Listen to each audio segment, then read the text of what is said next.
All right, Apple's iTunes has for years been the place to go for downloading TV shows, but things could change after losing one of their biggest content partners. After a bitter dispute over prices, iTunes and NBC are calling it quits. iTunes is the leading seller of digitally distributed video on the internet, but NBC's content, including The Office, Heroes, and Battlestar Galactica, accounts for almost half of its video sales.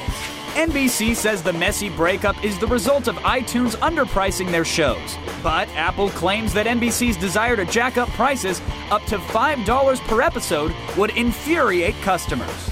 NBC isn't the first to stand up to iTunes. The world's largest record label, Universal Music, ended a long-term deal with the service last month and is now considering a store of its own. And on top of that, NBC and Fox are teaming up to launch an online video portal that could give iTunes a run for its money. Is iTunes domination coming to an end, or is it only a matter of time before NBC comes crawling back? Don't tell your boss. It's The Loop.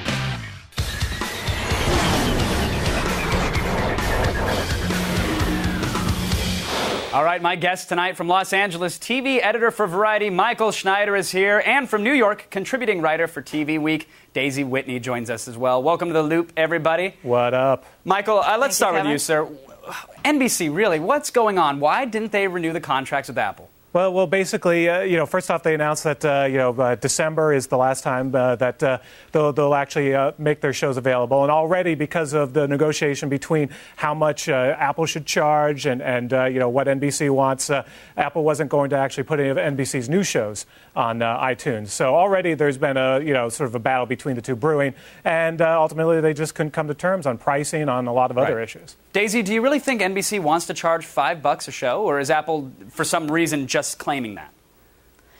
I don't think there's a chance consumers will pay $5 for a show. I mean, I can't imagine anybody would be willing to pay for that. And there are numerous studies that consumers would prefer to watch ads than to pay for a show. And I think a lot of the folks who are watching NBC shows anyway, a lot of the college demo, they're just downloading the shows illegally on peer-to-peer sites anyway. So the chance of somebody paying $5 for an NBC show is nil. I'm actually downloading illegally something as we speak, but I'll wait until after this segment. But I think Daisy's right in that people either want to stream or they want to download illegally, but they don't want to pay anything. So I think NBC's idea is, well, the few people who are sort of goody-goodies will be willing to pay just about anything to download because they have it in their system that they either don't want to stream or they don't want to illegally download. So sure, but now, Whitney, we're talking about millions of people, though. I mean, 40% of all iTunes movie downloads or television show downloads are NBC. So these are millions of people who are at least willing to give NBC their $2, which can translate into millions of dollars for them.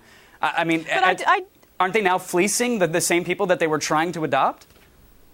I disagree. I don't think that I'm a goody two-shoes when it comes to downloading content. I only pay for content. I try to be very religious about it. And I have downloaded plenty of episodes of The Office. I've downloaded Grey's Anatomy. I've downloaded shows from other networks. And I would absolutely, and I'm not a cheap person, but I would draw the line at $5 for a TV show. So I don't think it's so much about price. I actually think it's a negotiating tactic for NBC. I think they're trying to send a message to their cable partners that they're not going to give away their content for free or for very little money either. I think they're doing it because it'll help them. Is that the case, Michael, or are they doing this because they want to launch their own online service, this Hulu.com that we keep hearing about? Do they just want to take the attention away from iTunes for a moment while they launch their own endeavor? Yeah, well, I think first off, they've already discovered that streaming actually is a much better business model than downloads. First off, they get to keep all that advertising revenue themselves as opposed to having to share it with Apple. And ultimately, you're right, they've got Hulu going, which, by the way, Kevin, you know what Hulu means in Indonesia?